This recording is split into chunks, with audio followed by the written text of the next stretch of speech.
This content may not be suitable for all ages.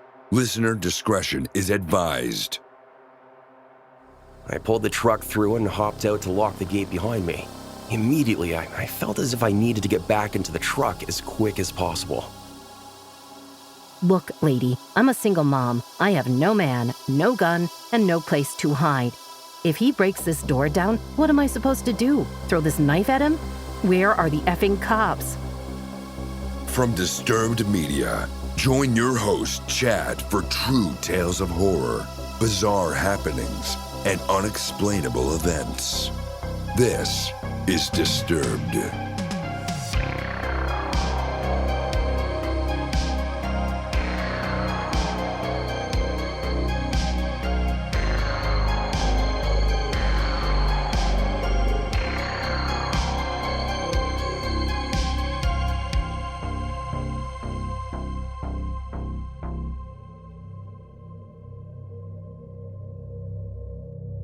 Welcome back in, everyone, and thanks for joining me. This week, I'm bringing you 2 true horrifying tales and a listener voicemail that just might keep you up at night. So sit back and listen close as we dive into the horror.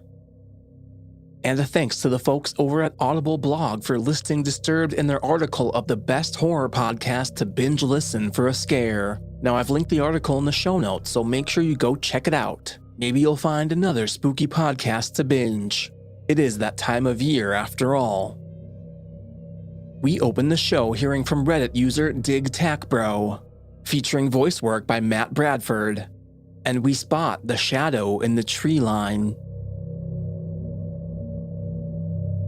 I work for my city's water department. My everyday job consists of repairing leaks and doing new installations for businesses and homes.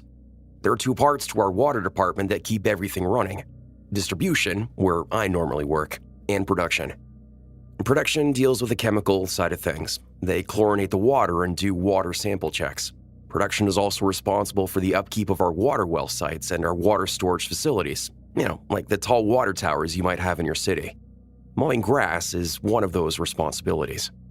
Both of our departments are extremely understaffed right now, so we sometimes give the production guys a hand with the grass when they need it. A couple of weeks ago, it was my turn, and here is where the weirdness begins. My city is in central Louisiana, with a population of about 45,000 people. No matter which way you travel into or out of town, you're gonna see plenty of trees. As such, a lot of our well sites are located out in the boonies. So most of our city trucks are 4-wheel drive with mud grips because it's needed more often than not. I had 4 sites to cut that day.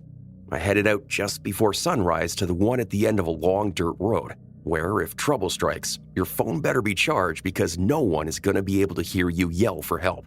And surprisingly, this isn't where my strange encounter took place. The sun was rising as I was approaching my first site, and on the road ahead of me stepped out a doe with her 2 fawns. Now, excitedly, I hurried to snap some pictures. To my surprise, the mom and her babies were not afraid of the loud rumbling diesel I was driving. The speckled fawns made their way across the path as the mom calmly watched me in the truck. Once the babies were safely across, she looked back the way she came and then joined the little ones in the tree line on the opposite side of the road. I breezed through my mowing, loaded the equipment back onto the trailer, and texted my mom the picture of the deer as I headed back into town. My mom messaged me back saying, "I've read that deer are an omen of good fortune. Looks like you're gonna have a great day. Be safe. I love you." And I did have a great day. I knocked out the next 2 sites without issue and everything was going smooth, until I reached the gate of the last place I had to mow. McKeithen site is the biggest one we have that's closer to town. It's about the size of a football field. It's not in the middle of nowhere, but it is on the outskirts of the city. There's normally plenty of traffic that travels the road there, so there's really no feeling of seclusion, even though it's surrounded by thick woods on 3 sides. I've cut this spot plenty of times, but that day felt different. I pulled the truck through and hopped out to lock the gate behind me. Immediately, I felt as if I needed to get back into the truck as quick as possible. I made my way down the driveway to park near the tower like I have many times before, but after I parked and killed the truck, everything felt heavy and silent. I don't know how long I sat until I was able to will myself to open the door and get out. Instantly, I felt eyes on me. The feeling was coming from the back right corner of the field outside the fence, just in the tree line where the palmetto bushes grow. It calmed my nerves and reminded myself that I was surrounded by an 8-foot inclimbable fence with the gate locked. Yeah, if someone had a gun, they could have shot me if they wanted to, but they weren't going to actually get to me. If the barbed wire at the top of the fence didn't get them, a face full of weed-eater string and blades would. I jumped on the zero turn and took off mowing, keeping an eye on the back corner during every pass. After about 2 hours, it took multiple runs due to the overgrowth, I had the entire front mowed, and it was time to hit the back by the creepy corner. I was about to head that way, but the mower blades wouldn't engage. I had to take the covers off, pull grass out of the belts, and out from under the deck. I had to grease the pulleys and do all sorts of troubleshooting. I finally got the blades going, but then the gas light came on. I didn't realize until later, but I felt like something was doing everything it could to keep me from going to that part of the lot. I finally got everything up and running and mowed the back as quickly as possible, doing everything I could to keep my sight on the fence.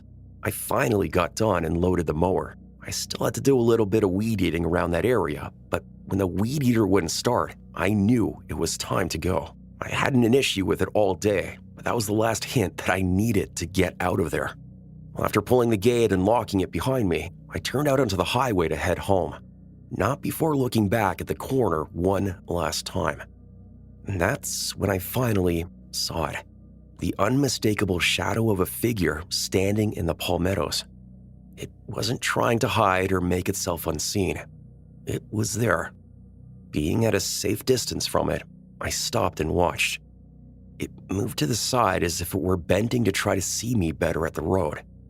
It had no distinguishing features, no hair, no clothes, just a person-shaped mass. I decided I had to get as far away from there as I could. The thought that I'd been so close to it for so long and never saw it sent chills to my core. I called my mom later that night and told her what happened. She told me that she did some more reading about seeing the deer and learned that they're a sign of protection, that some people believe that a deer means a higher power is watching over you. Well, after my mom told me that, I couldn't help but think, what if I had not seen the deer that morning? Would I have even seen the shadow? Would it have been able to do something to me? Why did it choose to show itself to me? Is it something about me, or is it tied to that part of the woods? My mom texted me even later that night. She was sitting out on her back steps in my old little hometown when she heard some rustling near her storage shed. She shone her light into the dark, and what stands there but a deer. Deer had never come into the backyard before, but that night, a large deer stood tall, staring back at my mom. She told me it felt like as if it was there to say, "It's okay, he's safe. Don't worry, we got him."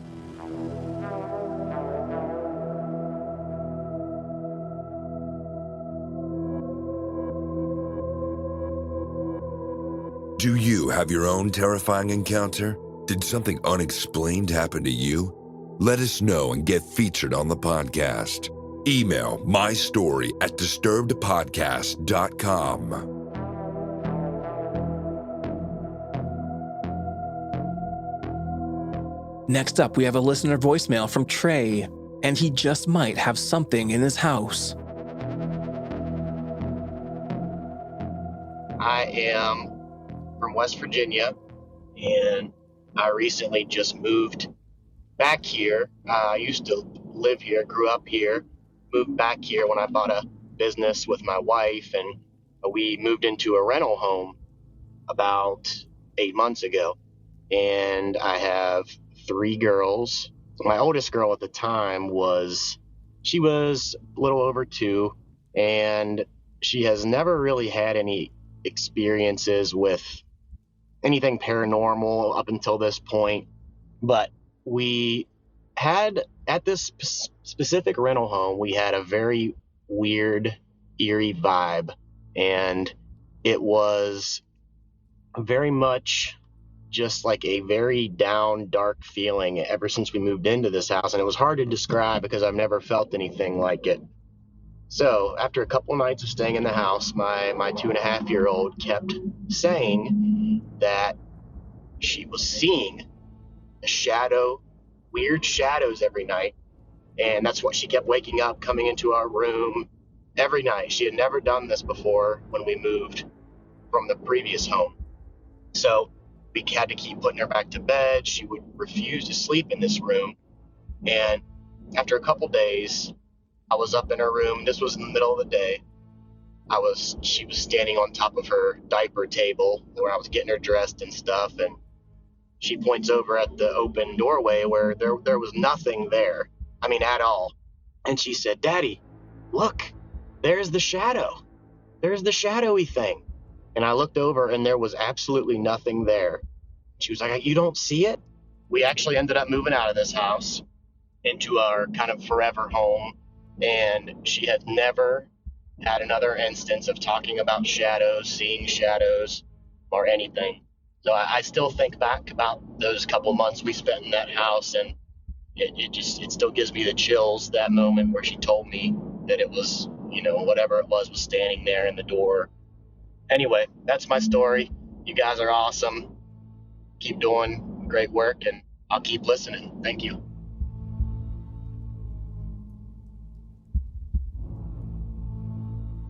Are you listening alone? Rather brave of you. As a listener of Disturbed, I would assume you might be interested in the darker side of things. And with that being the case, I've got a show that will fit right into your dark side lineup.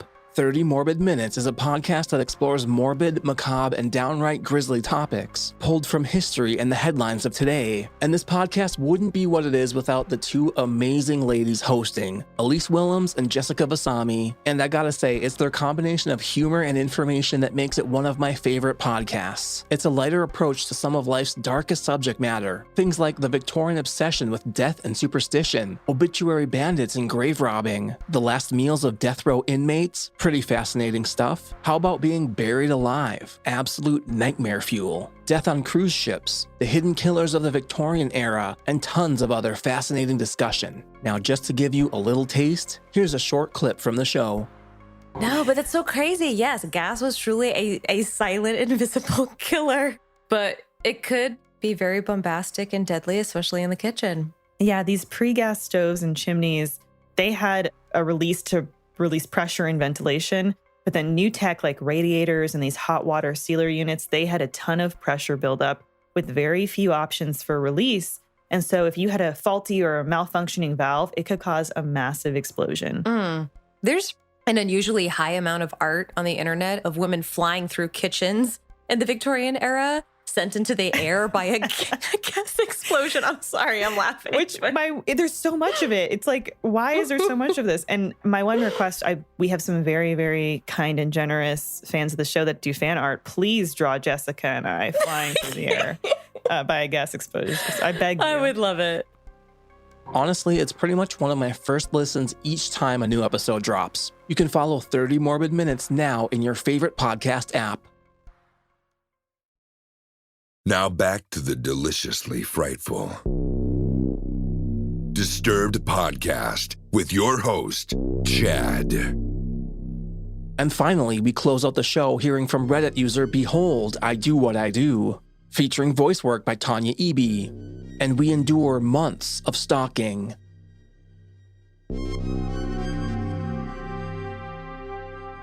I've quibbled with the thought of publicly sharing my story for a while now. Recently, I've arrived at a place where I think the benefit of sharing outweighs the risk. People can be so judgmental. So, I'm taking a chance and just putting it out there. Maybe it will help someone. Many times I've looked back on the odd events leading up to the scariest night of my life, October 5th, 2015. I'd like to say that I did everything right, but honestly, in hindsight, I should have done more.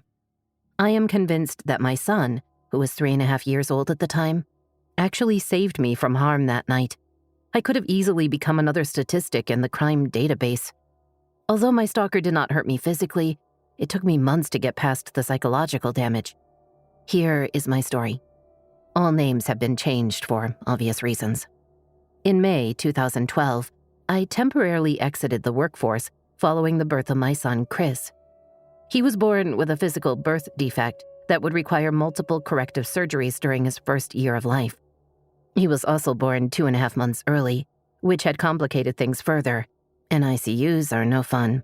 Chris's father, Aaron, agreed that I should stay home with our son until he was 1 year old, considering the circumstances.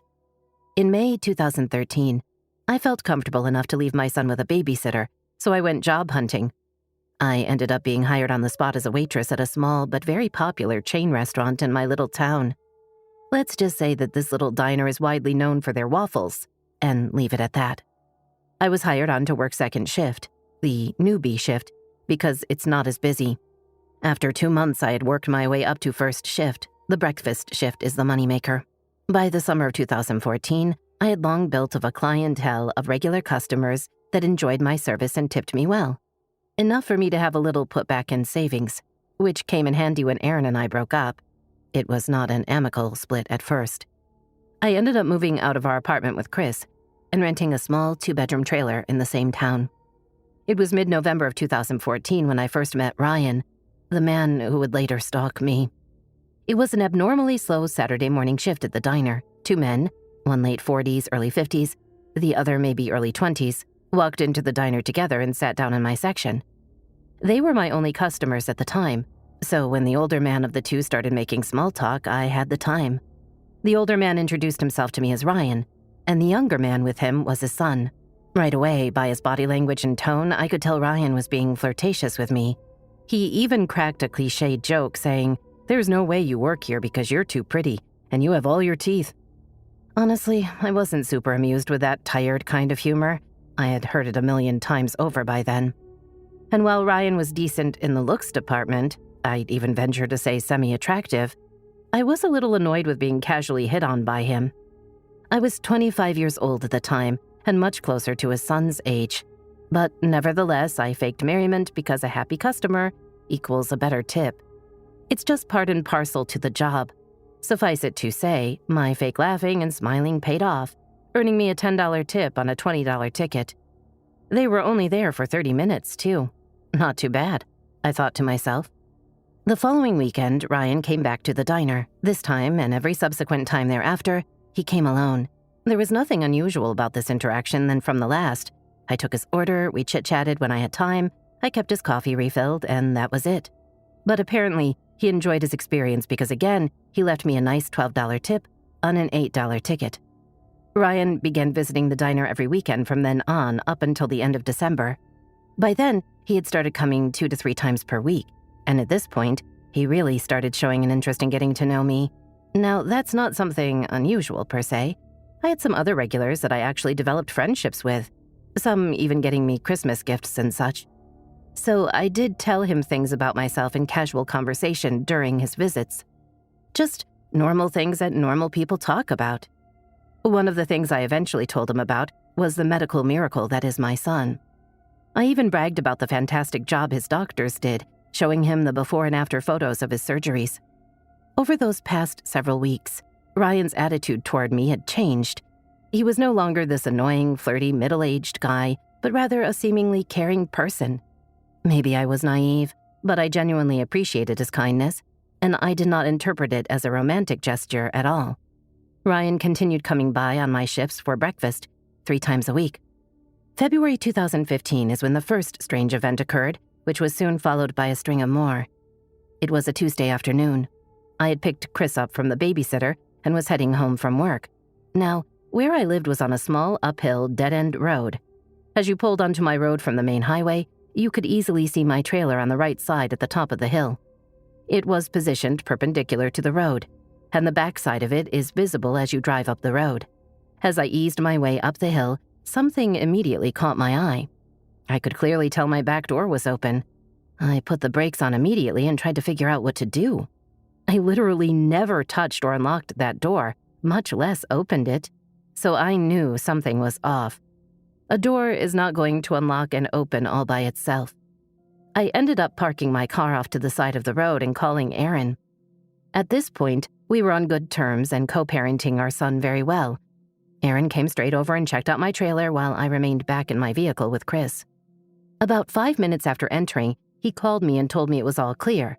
Again, small trailer. So I made my way up the hill, expecting to have been robbed or something. but nothing was missing. There was no damage to the door, so Aaron basically brushed things off, saying that I must have forgotten to close the door myself or something.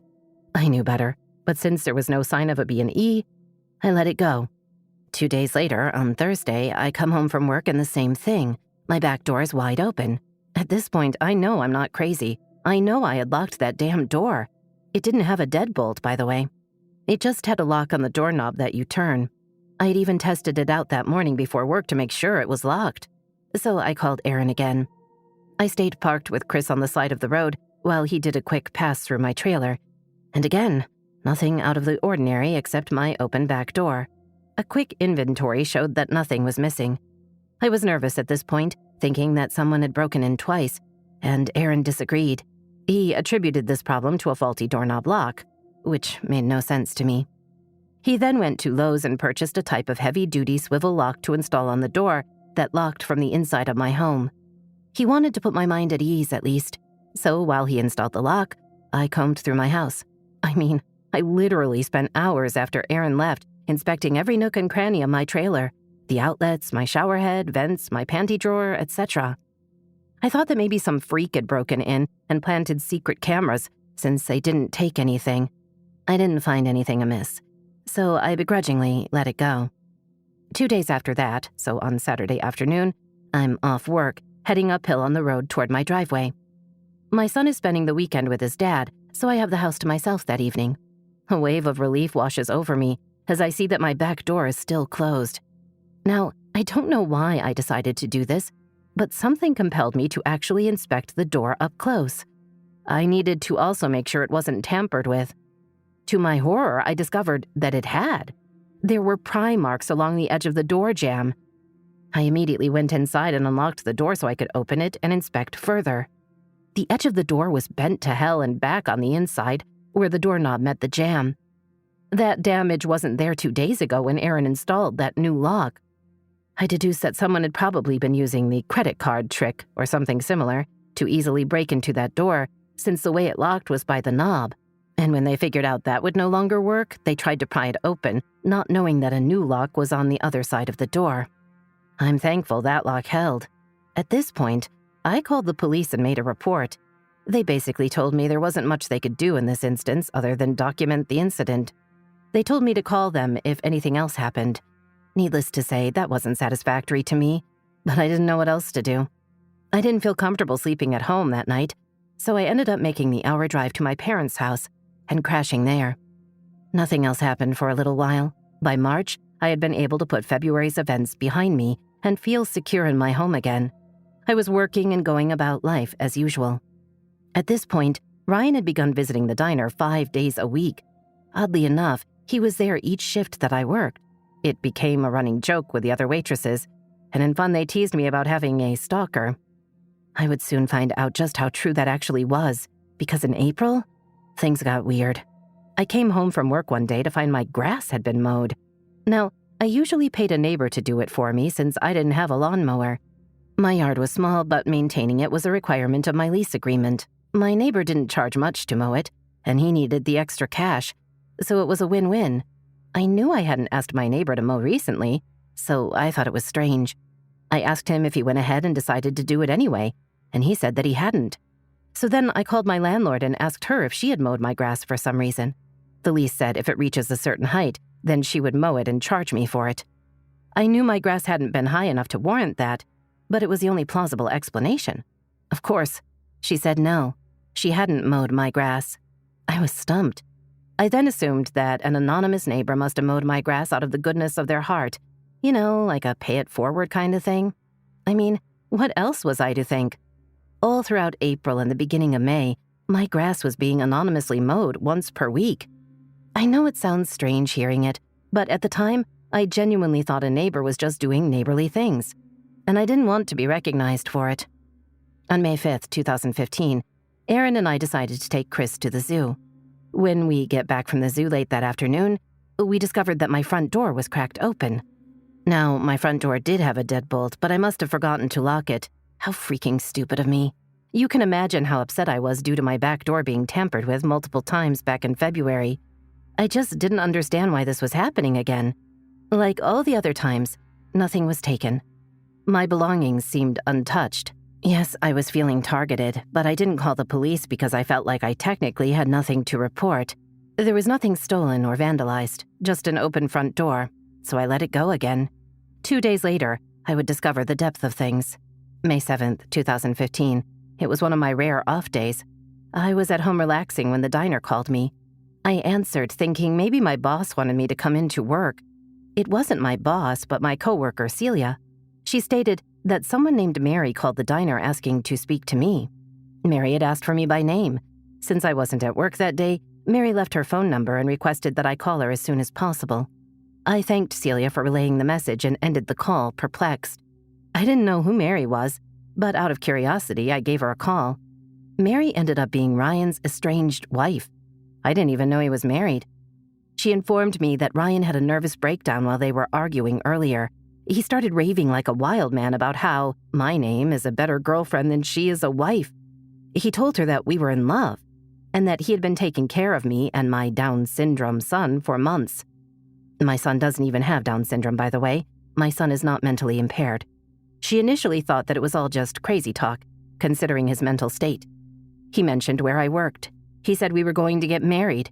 He said that I had asked him to adopt my son. He said that he was going to run away with me in order to get away from her. He even told her he started visiting me after following me home one day. When he said that, Mary knew that something was very wrong. Ryan had somewhat of a history with mental issues, and Mary was used to him weaponizing things to hurt her feelings during arguments, even if those things are lies. But she said this time was different. She knew he had started frequenting the diner, and red flags went way up for her when he admitted to following someone home. So she decided to call the diner to see if anyone by my name worked there. When Celia confirmed this, Mary perceived the possible danger, and she left me her name and number, requesting a callback. My head was spinning at this point.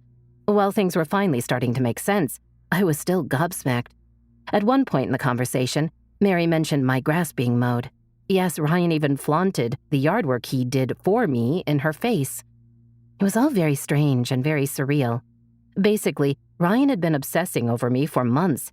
He became delusional and had created a whole relationship between me and him in his mind. It was all in his head. And obviously, he was the one that was breaking into my home when I was gone. The visits. Why he did it, I still haven't pieced that 100% together. He never took anything. I imagine he was mowing my grass because that was his little way of taking care of me. By the end of the call, I decided to go to the police department in person to file a report about Ryan. I thought at the very least, this is harassment and I needed it documented. Maybe I could get a restraining order. Mary offered to provide an official statement to the police as well, to which I thanked her. The PD took our statements, and the harassment complaint was filed. Although I couldn't get a PO based off my statement alone, I had no hard proof. The officer did assure me that he would personally go talk to Ryan. I then went straight to the diner to inform my boss, Chase, of the situation. Now, Chase took this very seriously. Just that morning, a third-shift waitress actually brought up to Chase how a man came in the diner very early, around 4 a.m. This man was trying to get her to tell him which days I'd be working that week. She told Chase it made her uncomfortable. So when I told Chase about Ryan, he went back and looked at the cameras from that morning, and sure enough, the man that was bothering third shift for info about me was Ryan. So Chase initiated the process through corporate to get a permanent ban on Ryan from the diner. It was approved at a later date. I was scheduled to work the following day, and I was nervous throughout my entire shift. But thankfully, Ryan didn't show up, nor did he show up the following day or the next day after that. All was quiet at my home as well. The officer showing up at Ryan's house to speak with him must have spooked him enough to stop. Weeks, then months went by. No Ryan in sight. No vandalism at my home. No mysteriously mown grass. Nothing. My life had gone completely back to normal. But things changed again in October. October 5th, 2015. It was around 8 p.m. My son Chris fell asleep on the couch while watching a movie. I had dozed off as well until I heard a few very light knocks at my front door. I then walk to the kitchen and look out the only window that faces my driveway. No cars there except my own. So I figured the light tapping I heard at my door was either just the TV or my half-asleep brain playing tricks on me. I then returned to the couch and started playing a game on my phone. About 5 minutes later, I heard a few light knocks on my door again. This time I was wide awake, so I knew my brain wasn't playing tricks. So I walked back over to my kitchen window to double-check the driveway to see who was there. Again, my car was the only one in my driveway. Right as I go to close the kitchen window blinds, loud knocking suddenly erupts at my front door, and I mean loud, angry banging. I guess my instincts kicked in, and I sprinted to the couch. I scooped Chris up into my arms and ran down the hallway to his bedroom. I did the only thing I could think of in that fraction of a moment. He was groggy and confused, but he listened to my instructions. Get under your bed, stay under your bed, and don't come out until I tell you to. I then ran to my kitchen and grabbed a knife while dialing 911. I actually screamed at the door that I was calling the cops in hopes that it would scare them away.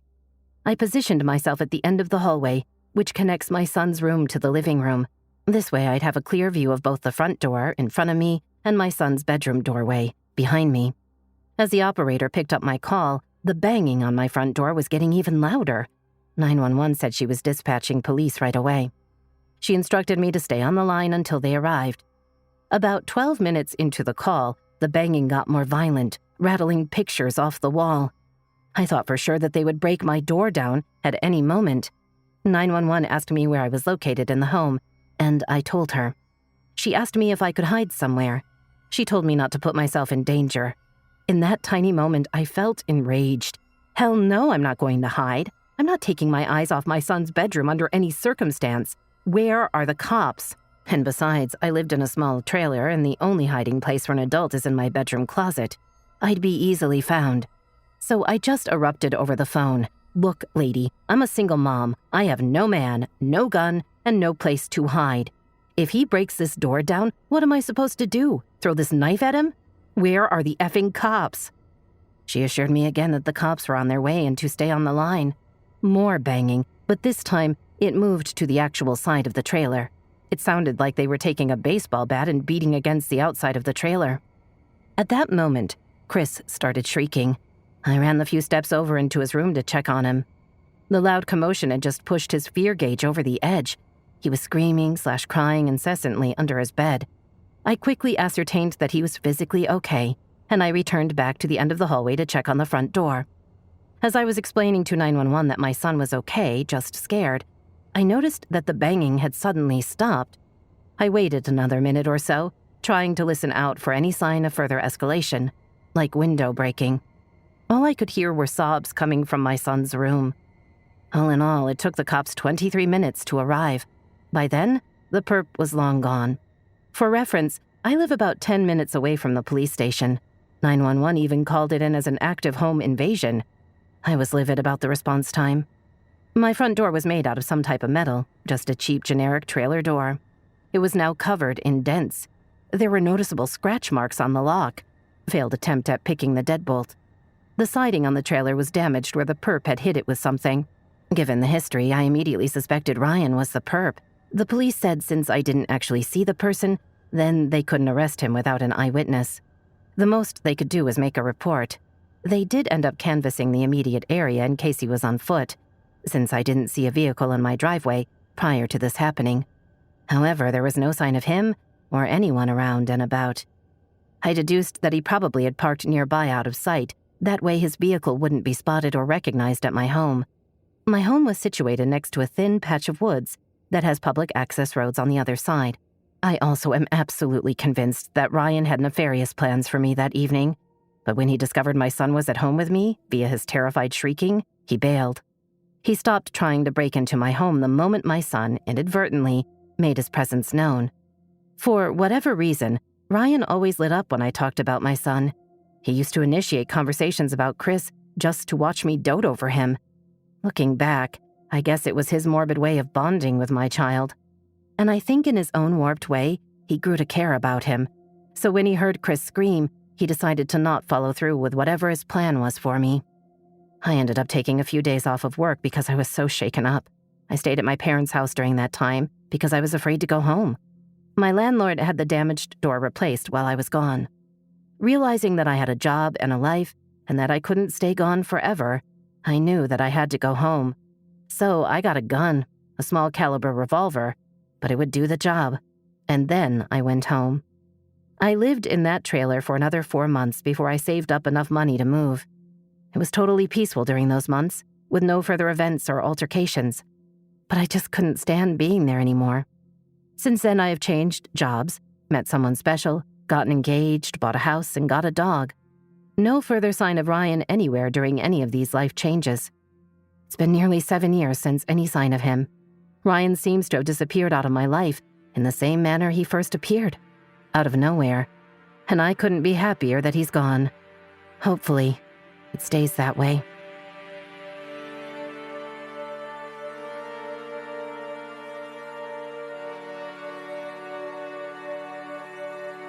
Follow our social channels on Facebook and Instagram at Disturbed Podcast and on Twitter at Disturbed_pod. Don't forget you can send in your own true terrifying tale, either in writing or as a voicemail. Head over to disturbedpodcast.com/submit to find out how. If you'd like to support the show and gain access to bonus episodes, ad-free content, and early releases, visit patreon.com/disturbedpodcast or find the link in the show notes. And a big thanks to our newest supporters: Bren Mason, Jessica Pierce, Wes Chapman, Deanna Hunt, Stormfield, KT McC, Barbara Savarino, John Swick, Summer Davey, Brooke the Gemini, Aaron Ortiz, Dee Dee, Kelly Allen, and Jenna Anderson. Thanks everyone so much for supporting the show. Music by Carl Casey at White Bat Audio, Co.ag, and Kevin Hartnell. Thanks for listening. We'll be back next Thursday with a brand new episode. And stay safe out there, y'all.